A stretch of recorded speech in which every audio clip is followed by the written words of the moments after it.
My mother demanded I give up my dream job to take care of my spoiled younger sister. Instead, I quietly booked a one-way ticket to my new life, and left behind a letter that read, the text message from Mom lit up my phone screen at exactly 2:47 a.m. Come home immediately. Your sister needs you. I stared at those words until they burned into my retinas, my hands shaking with a familiar mixture of rage and resignation. My name is Adeline, and I've spent 25 years being the responsible one, the reliable one, the one who always comes running when called. Tonight was supposed to be different. Tonight I was celebrating landing my dream job, senior marketing director at one of New York's top agencies. Don't let her ruin this for you, Natasha said, sliding another glass of champagne across the table. We were the last ones left at the bar, our earlier celebration with colleagues having dwindled down to just us two. You've worked too hard for this. I took a long sip, letting the bubbles fizz against my tongue. You don't understand. Willow's probably having another crisis.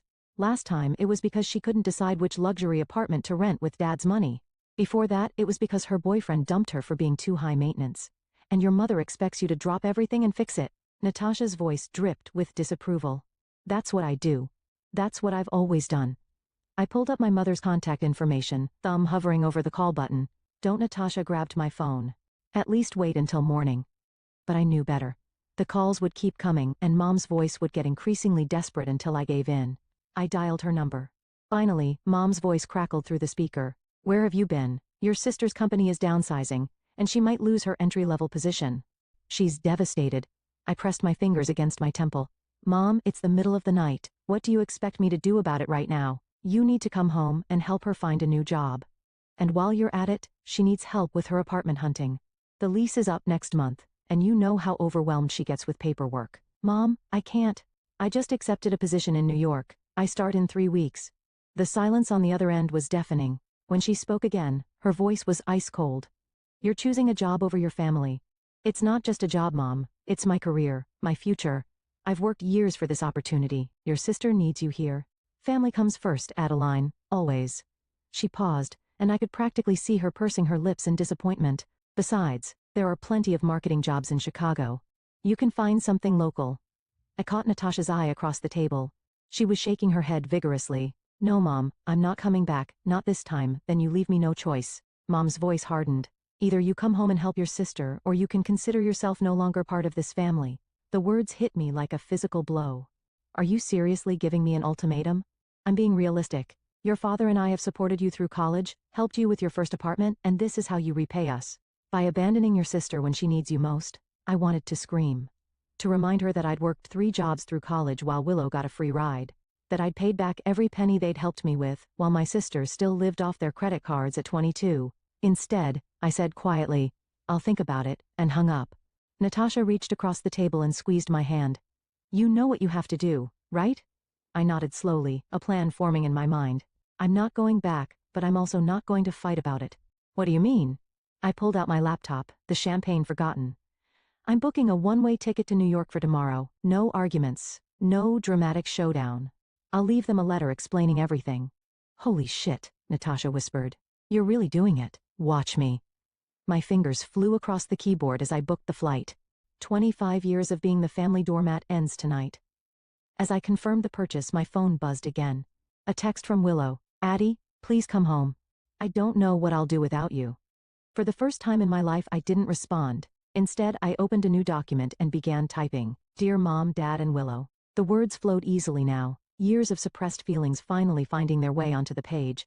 Tomorrow, they'd wake up to find me gone. Tomorrow, they'd finally have to face the consequences of their actions. Tomorrow, my new life would begin. But tonight, I had a letter to write. The sun hadn't risen yet when I finished the letter. My hands were trembling as I sealed the envelope. My entire life's frustrations condensed into 3 pages of brutal honesty. Read it, I told Natasha, who'd stayed with me through the night. Tell me if it's too harsh. She unfolded the pages and began reading aloud. Dear Mom, Dad, and Willow, by the time you read this, I'll be on my way to New York. I know this isn't how you wanted things to go, but I can't keep setting myself on fire to keep others warm. Mom, you've always said family comes first, but you never meant the whole family, just Willow. When I worked 3 jobs in college, you called me selfish for not having time to help her with her homework. When I got my first promotion, you dismissed it because Willow was having boy troubles that apparently needed my immediate attention. Dad, your silence has been just as damaging as Mom's demands. You watched me struggle, watched me sacrifice everything for Willow, and never once stood up for me. Your passive acceptance of this dynamic made you complicit. And Willow, I love you, but you're 22 years old. It's time to grow up. Your problems aren't emergencies that require everyone else to drop their lives. Your inability to handle basic adult responsibilities isn't cute anymore. It's exhausting. I'm not doing this to hurt any of you. I'm doing this because for the first time in my life, I'm choosing myself. I've accepted the position in New York. I've signed a lease on an apartment. I'm starting fresh. Don't try to guilt me into coming back. Don't try to manipulate me with threats of cutting me off. I've been independent since I was 18. Nothing will change except that I'll finally be free to live my own life. If you want to have a relationship with me moving forward, it needs to be on equal terms. No more expectations that I'll drop everything for Willow. No more guilt trips, no more ultimatums. I hope someday you'll understand. Love, Adeline. Natasha looked up from the letter, her eyes wide. Holy shit, Adeline, this is perfect. I zipped up my suitcase already packed with the essentials. Everything else would be shipped later. You don't think it's too much? It's exactly enough. She helped me carry my bags to her car. Are you sure you don't want me to drive you to the airport? No. I'll take an Uber. You've done more than enough staying up with me all night. The drive to my parents' house was surreal in the pre-dawn darkness. Natasha pulled up a block away, keeping the headlights off. I slipped out with a letter in hand. Our family home looked peaceful, almost mockingly so. The garden Mom meticulously maintained, the porch swing where Willow spent hours on her phone, Dad's perfectly washed car in the driveway. Everything exactly as it had always been. I placed the letter on the kitchen counter where Mom would find it during her morning coffee routine. My hand lingered on the envelope for a moment before I forced myself to turn away. My phone vibrated. Another text from Willow. Addie, why aren't you answering? Mom's really upset. I switched off my phone. The Uber was waiting when I returned to Natasha's car. She hugged me tight, whispering, "You're doing the right thing. Call me when you land." At the airport, everything moved in a blur. Security, coffee, waiting at the gate. It wasn't until I was buckled into my seat that reality hit me full force. Would you like something to drink? The flight attendant's voice snapped me back to the present. Water, please. My voice sounded strange to my own ears. As the plane took off, I imagined Mom finding the letter. She'd be angry first, then hurt. Then would immediately call Willow to comfort her. Dad would read it silently, perhaps feeling a twinge of guilt, but ultimately deferring to Mom's reaction. And Willow, I pictured her face crumpling as she realized her safety net was gone. Part of me ached for her, but a stronger part felt an overwhelming sense of relief. The city disappeared beneath the clouds, and with it, 25 years of being everyone's emotional support system. My phone stayed off in my bag, collecting missed calls and angry texts I wasn't ready to face. First time going to New York? The elderly woman next to me asked kindly. No, I replied, managing a small smile. But it is my first time going there to stay. As the sun finally broke over the horizon, painting the clouds in brilliant oranges and pinks, I felt something I hadn't experienced in years, hope. Whatever happened next, whatever storm I just unleashed, at least I was finally steering my own ship. The letter was written. The die was cast. There was no going back now. New York hit me like a wall of sound and color. 3 weeks into my new life, and I still couldn't believe I'd actually done it. My tiny studio apartment in Brooklyn was a far cry from my spacious room back home, but every square inch was mine, earned with my own money, decorated to my own taste, and blessedly free of family drama. Adeline? Miguel, my new boss, poked his head into my office. Got a minute? I quickly minimized my email. 37 unread messages from Mom, 12 from Dad, and 63 from Willow. Of course, Miguel's office had a view of Manhattan that still took my breath away. He gestured for me to sit. The Johnson campaign presentation was fantastic. The client loved your fresh perspective. Thank you. But, he held up a hand. You seem distracted. Everything okay? I hesitated. Miguel had been nothing but supportive since I'd started, but I kept my personal life private at work, just adjusting to the city and avoiding calls from Chicago. He smiled knowingly. Your phone's been buzzing through meetings all week. Is it that obvious? Only to someone who did the same thing 20 years ago. He leaned back in his chair, left Puerto Rico against my family's wishes. They didn't speak to me for 2 years. How did you handle it? By remembering why I left. Speaking of which, he slid a file across his desk. We're pitching to Nike next week. Want to lead? My heart jumped. Are you serious? That's huge. You've earned it. He gestured at my phone, which was buzzing again. Deal with whatever that is. Clear your head. Back in my office, I finally turned on my phone sound. Immediately, a voicemail from Willow played. Addie, please. Her voice was thick with tears. I lost my job. They said I missed too many deadlines. Mom's making me move back home, but I can't. I can't go backward like this. I need your help. Please call me back. I pressed delete, but my hand was shaking. Another voicemail started. Adeline Gibson, Mom's voice was sharp. Your sister is falling apart, and you're playing career woman in New York. How dare you abandon your family like this? That letter was cruel and selfish. Call me back immediately. Delete. My phone rang. Natasha's face popped up on screen. Finally, a call I wanted to take. Your sister just showed up at my apartment, she said without preamble. What? Why? Looking for you, obviously. She's a mess, Adeline. Mascara everywhere, wearing pajama pants in public. She got fired for real this time. I sank into my chair. Not my problem anymore. I know, but Natasha hesitated. She said she's been having panic attacks. Maybe we were too harsh. We? I wrote that letter alone, you know what I mean? I encouraged you. Because you've watched me put my life on hold for them for years. I was almost shouting now. Did she mention why she got fired? The missed deadlines? The constant drama? No. But then let me tell you what happened. She spent more time on Instagram than working. She called in sick whenever she had a bad date. She expected everyone else to cover for her, just like she expected me to fix everything else in her life. A knock at my door made me jump. Miguel stood there, concern etched on his face. I lowered my voice. I have to go, Natasha. Just don't let her guilt you into giving her my address. What about your dad? She asked quickly. He's been asking about you too. Dad had 25 years to stand up for me. His guilt is not my responsibility either. I hung up and turned to Miguel. I'm sorry about that. He sat down across from me. You know, when I left home, I thought I was just running away. Took me years to realize I was actually running towards something better. Did your family ever understand? Eventually, but only after I stopped trying to make them understand. He tapped the Nike file. Sometimes the best revenge is success. My phone buzzed again. A text from Willow. Found out you're working at Marshall & Brooks. Guess family means nothing compared to a corner office. I showed Miguel the message. She's trying to track me down. Want my advice? Focus on the Nike pitch. Pour everything into it. Success is the best boundary. It shows them you're thriving without them. I straightened my spine. You're right. Can I see the brief again? As I immersed myself in work, my phone kept buzzing with messages from home. But for the first time, the guilt was overshadowed by something stronger, determination. Let them panic. Let them feel what it's like to handle their own problems. I had a presentation to nail. The Nike pitch was a success, but I barely had time to celebrate before Natasha's urgent call came through. Your mom showed up at my workplace today, she said, her voice tight with anxiety.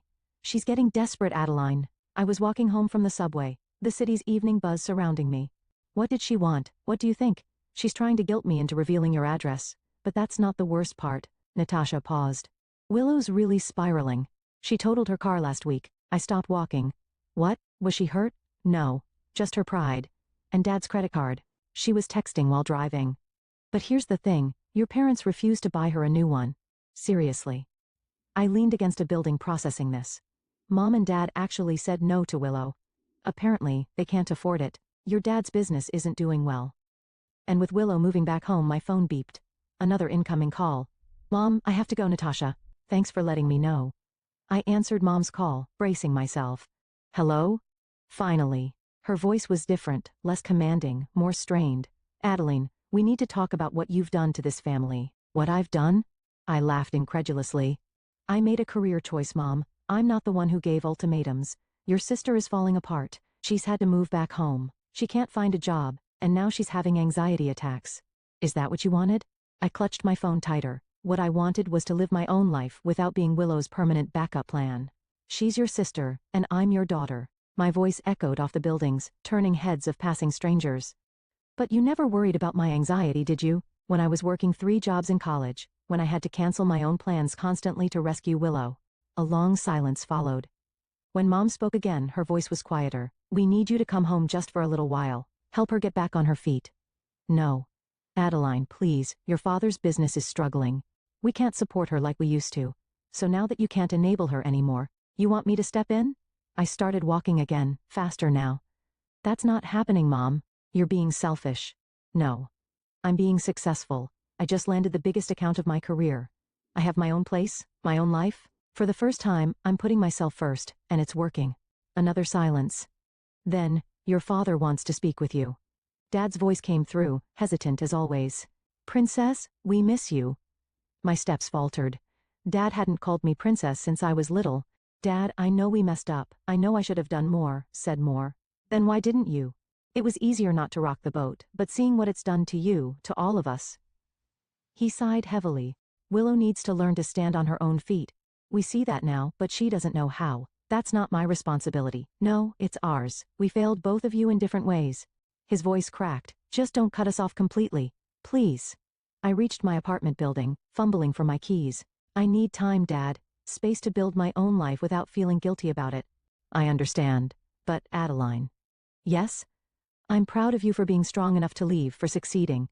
I should have said that years ago. Tears pricked at my eyes. Thanks, Dad. After hanging up, I sat on my building stoop, letting the city noise wash over me.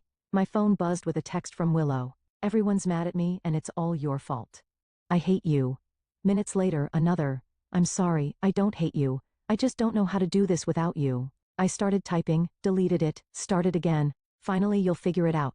You're stronger than you think. Then I turned off my phone and went upstairs to my apartment. On my desk, the Nike contract sat waiting for my signature, my first major client as lead director. Next to it was a framed photo Natasha had taken the night before I left, my face glowing with determination and champagne. That girl in the photo had been terrified, but did it anyway. She deserved my focus now, not the endless drama back home. My laptop pinged with an email from Miguel. Nike loves your ideas. Dinner tomorrow to celebrate. I smiled and replied, yes. Let Willow figure out her own life for once. Let Mom and Dad deal with the consequences of their choices. I had a celebration to plan. The knock on my apartment door came at 11 p.m. on a Tuesday. I wasn't expecting anyone, and my heart nearly stopped when I looked through the peephole. Willow stood there, mascara streaked down her face, clutching a designer suitcase that probably cost more than my rent. I know you're in there, she called out. Your light's on. I took a deep breath and opened the door. How did you find my address? I called every real estate agent in Brooklyn until I found one who remembered you. She pushed past me into the apartment. Nice place, kind of small though. What are you doing here, Willow? She dropped her suitcase with a thud. Mom and Dad are being impossible. They froze in my credit cards. They're making me apply for jobs, and Dad actually suggested I take a barista position. Me? A barista? I crossed my arms. The horror. Don't be sarcastic. This is serious. She collapsed onto my couch. I thought maybe I could stay with you for a while, just until I figure things out. Absolutely not. Come on, Addie. We're sisters. Yes, we are. Which is exactly why you can't stay here.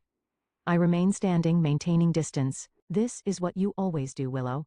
You create chaos, then expect everyone else to fix it. That's not fair. No? What about my college graduation? You had a crisis because your boyfriend didn't like your dress, and Mom made me skip the ceremony to take you shopping. I was young then. You were 19. I worked my ass off for that degree, and I didn't even get to walk across the stage because you needed attention. Willow's lower lip trembled. Why are you being so mean? I'm not being mean. I'm being honest. I sat in the chair opposite her.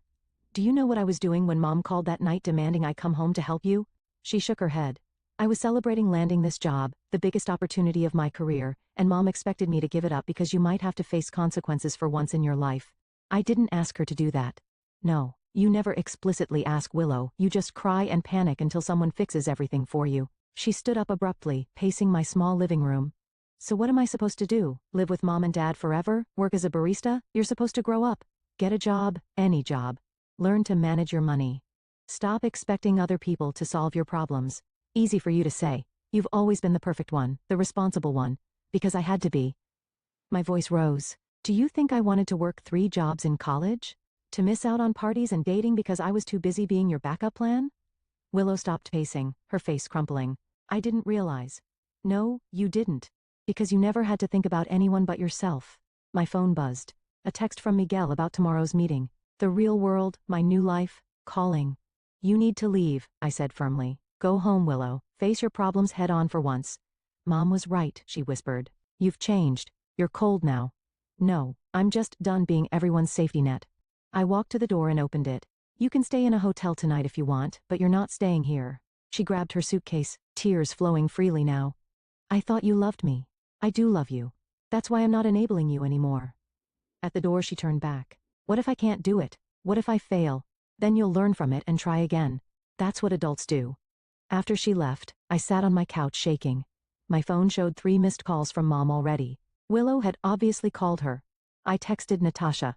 Willow just showed up at my apartment. She replied immediately. Holy shit, you okay? Yeah, send her away. Feel like a monster. You're not a monster. You're teaching her the lesson your parents never did.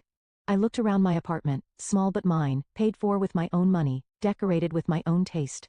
On my desk, the Nike contract sat next to a stack of other projects. My new life, built on my own terms. My phone rang again. Mom. This time, I turned it off completely. Tomorrow, I had a meeting to prepare for. Tomorrow, I would continue building my career, my independence, my future. And Willow? For the first time in her life, she would have to build her own future too. Maybe that was the greatest gift I could give her, even if she couldn't see it yet. 2 months after Willow's surprise visit, Natasha's weekly update call brought unexpected news. Your sister got a job, she said, the surprise evident in her voice. I nearly dropped my coffee. What kind of job? Receptionist at a dental office. And get this, she's been there for 3 weeks already. I sat down at my kitchen counter. You're kidding, nope. Your mom's been complaining to everyone that it's beneath Willow, but your sister's actually showing up every day on time. Wow. I struggled to process this information. How do you know all this? I ran into her at Starbucks. She was on her lunch break, wearing scrubs and everything. She seemed different, more grounded. My phone beeped with another call. Miguel. I have to go, Natasha. Work call. Adeline. Miguel's voice was serious. Can you come to the office now? 20 minutes later, I sat in his office staring at him in disbelief. Paris? The Nike campaign was so successful, they want us to handle their European launch. 3 months in Paris leading the team. He leaned forward. It's a huge opportunity. When? Next week. I know it's sudden, but my phone lit up with a text from Dad. Please call. Emergency. I ignored it. I'll do it. You sure? It's a big move, even temporarily. Another text from Dad. It's about my health, need to talk. My hand froze over the phone. Miguel noticed. Everything okay? I don't know. Can I have an hour? Outside Miguel's office, I called Dad. Princess. His voice was weak. I had a heart attack yesterday. The world tilted sideways. What? Why didn't anyone call me sooner? Your mother wanted to, but I asked her to wait until I could talk to you myself. He paused for breath. It was a mild one. I'm okay, but there's more. What do you mean? The business? I've been struggling for months. The stress? Well, the doctors say I need to step back. Dad, Willow's been amazing actually. He gave a weak laugh. She's been helping with paperwork, learning the business basics. She wants to try running things while I recover. I sat down hard on a nearby chair. Willow, running the business. She's changed, Adeline. This wake-up call, losing you, it forced her to grow up. Another pause. Your mother's struggling to accept it, but Willow's really stepping up. My throat tightened. Do you need me to come home? No, Princess. That's why I waited to call.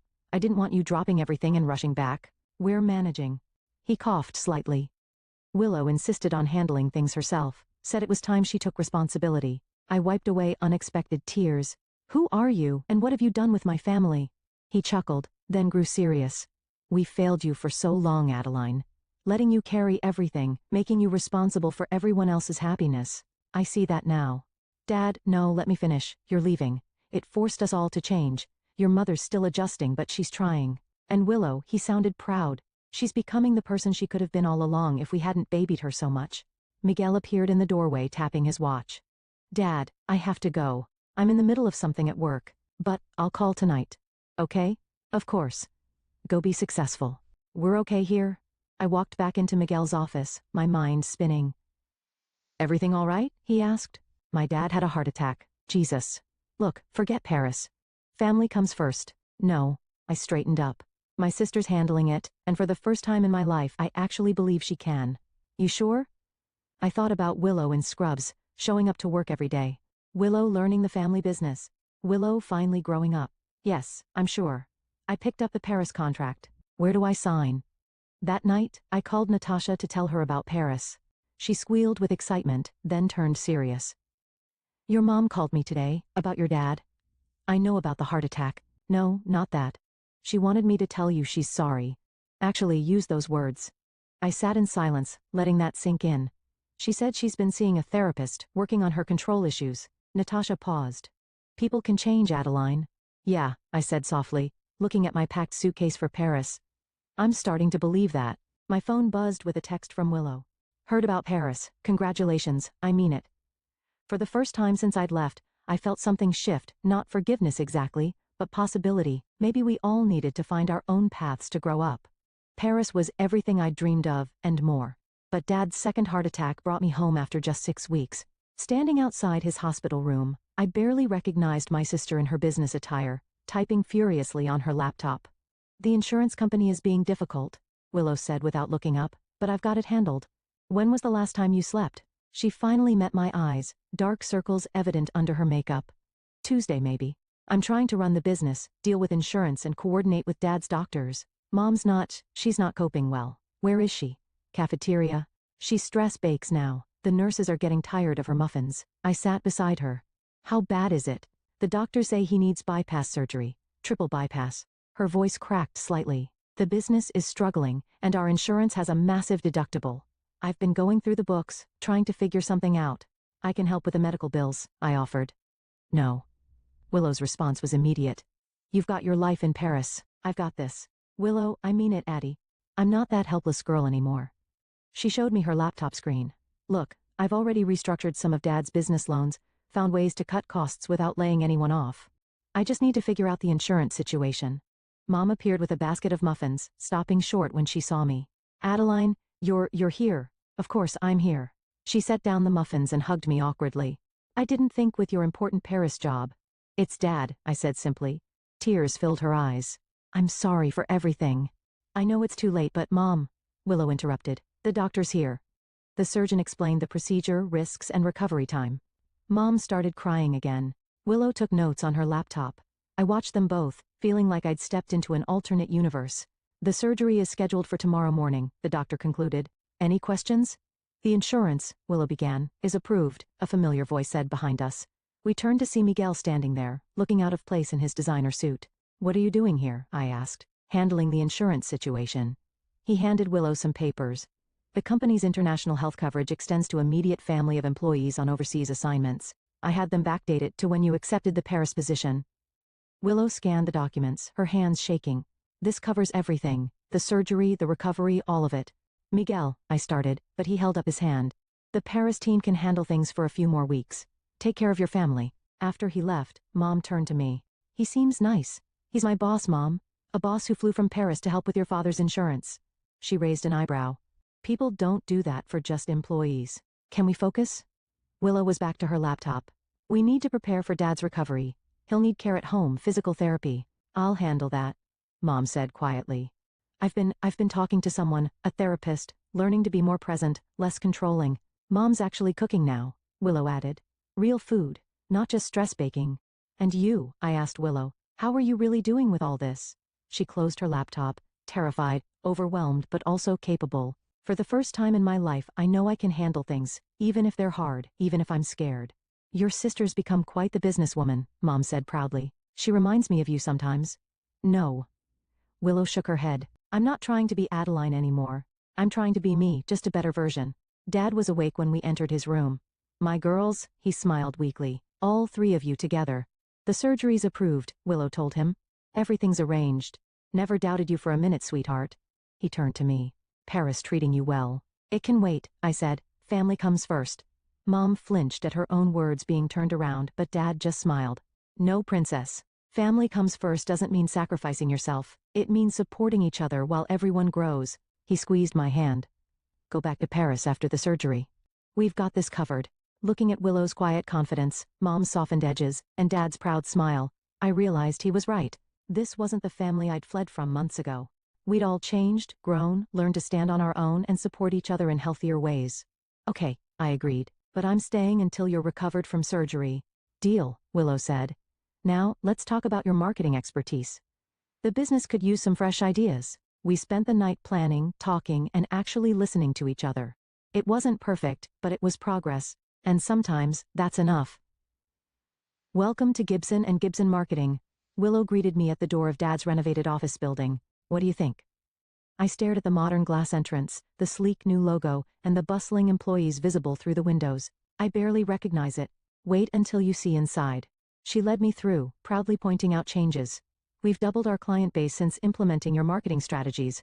Dad mostly works from home now, but he comes in for the big meetings. And Mom started her own catering business. Turns out all that stress baking had a silver lining. Willow laughed. She's actually really good at it. In the main conference room, Dad sat at the head of the table, looking healthier than I'd seen him in years. There's my Paris director, Not anymore, I corrected, hugging him. New York's home base now, Paris is just a quarterly visit. Speaking of New York, Willow pulled out a folder. I have a proposal for you. Oh, we want to open a New York branch. Dad and I talked about it, and she took a deep breath. We'd like you to run it. I blinked. What? As an equal partner, Dad added, your sister's ideas and your marketing expertise, you'd be unstoppable. I already have a job. Miguel thought you might say that. Willow smiled knowingly. Miguel, who do you think approached us about a potential merger? Dad's eyes twinkled. Marshall and Brooks's New York office, merging with Gibson and Gibson. You'd head the combined operation. I sat down hard. You've been talking to Miguel for months. Willow sat beside me. Look, I know our history is complicated, but we're not the same people anymore. I'm not asking you to save me or fix anything. I'm asking you to be my partner. Equal stakes, equal responsibility. What about Mom? Won't she expect Mom's too busy with her catering company to interfere? Dad chuckled. Though she does insist on providing food for all our client meetings. My phone buzzed. Miguel, have they shown you the proposal yet? You knew about this? I texted back. Who do you think suggested it? You've outgrown being just an employee. Time to build something of your own. Willow watched me nervously. I know it's a lot to consider. Show me the numbers, I interrupted. Her face lit up as she pulled out spreadsheets and projections. We spent hours going through them, debating strategies, building on each other's ideas. This wasn't the old dynamic of me fixing her problems. This was true collaboration. One condition, I said finally, name it. We keep the offices separate. I run New York. You run Chicago. We coordinate but maintain independence. Already planned for that. She pulled out another document. Draft partnership agreement. Completely equal. Completely independent. When did you get so corporate? When I realized I was actually good at it. She smiled. Turns out, I just needed to find my own path instead of being pushed onto someone else's. Dad stood up. This calls for celebration. Your mother's been stress baking all morning, waiting for an answer. I haven't said yes yet. Please, Willow scoffed. I saw your face when you were going through those projections. You're in. She was right. The numbers were solid, the strategy sound, and the opportunity perfect. But more than that, the dynamic felt right, equal, healthy. Mom was waiting at their house with a spread that could feed an army. Well, we're going to need a New York office warming party, I said. She hugged me, whispering, I'm so proud of who you've become, who you've helped us all become. Mom's getting sentimental, Willow Stage whispered. Quick. Someone give her something to bake. We all laughed naturally, easily, without the underlying tension that had marked our family gatherings for so long. My phone buzzed again. Miguel, dinner tonight to celebrate as your former boss and hopefully something more. I smiled, typing back yes to both. Looking around at my family, Dad healthy and semi-retired, Mom finding her own passion, Willow standing confidently on her own feet, I realized something profound. Sometimes running away isn't about escape. Sometimes it's about creating enough distance for everyone to grow into who they're meant to be. To Gibson and Gibson, Dad raised his glass, and to the daughters who made it possible. To finding our own paths, Willow added. To healthy boundaries, Mom said softly. I raised my glass, looking at these familiar strangers who had become the family I always hoped we could be, to new beginnings. And this time, I truly meant it.